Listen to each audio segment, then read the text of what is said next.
guess let's just first start, Derek. What happened in that first half?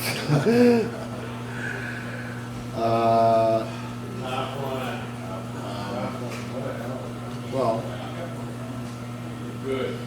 I guess you could say I thought we were actually ready, to be honest, and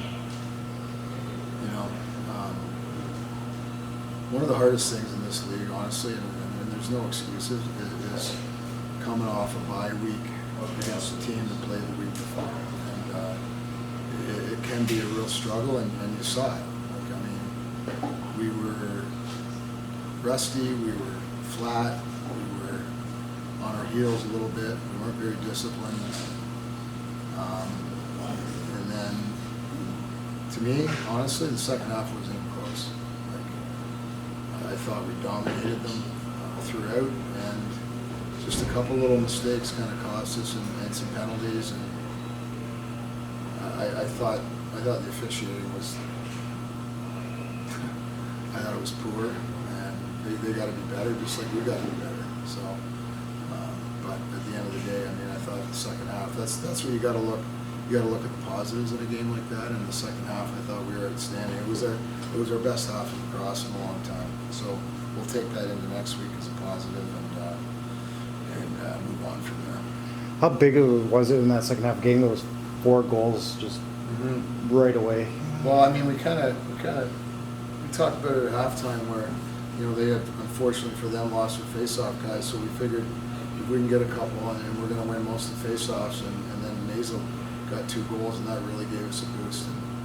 And they really, and then honestly, the only thing they really had after that were power plays. And if we could have just kept playing 5-on-5, I thought we outran them. Our transition game was really good in the second half, and we just, the penalties at the end of the day hurt us. And typically our penalty kills really good this year. Tonight it wasn't great, but I think they had 6 power play goals, and that ended up being. You're talking about, sorry, Derek. You're talking about the penalties. I mean, that seems like something that's very uncharacteristic for this team. It is, for sure.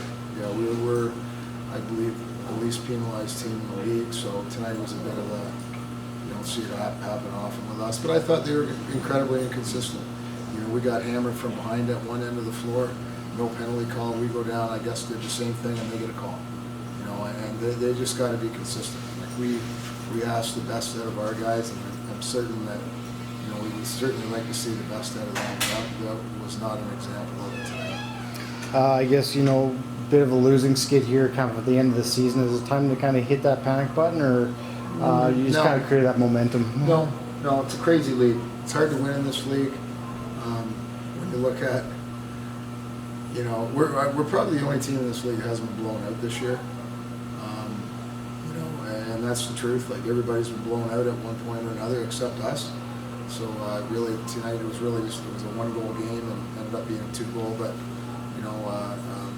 not at all. No, I mean, I think if we can come in here next week, we play Toronto. We didn't play very well in Toronto, so we expect to play better here, and it's a big game for us because I'm not sure how things sit right now, but I'm pretty sure if we win, we'll have a home playoff game. But honestly, I've never seen the standings like this in this league before. It's pretty tight, but that was our opportunity to finish first was lost tonight. So we'll have to just try and get one next week and then see if we can get it home for the playoffs. You're talking about Toronto coming in. Obviously, they got the best of the first time around. They have a really, really young squad. I guess what's it going to take to come away with the victory next week? We got to play what we did in the second half. That's the way we have to do it for 60 minutes. If we play 60 minutes like that, we're a pretty tough team. So we got to look for that consistency. Oh, perfect. Thanks, Derek. Right, yeah.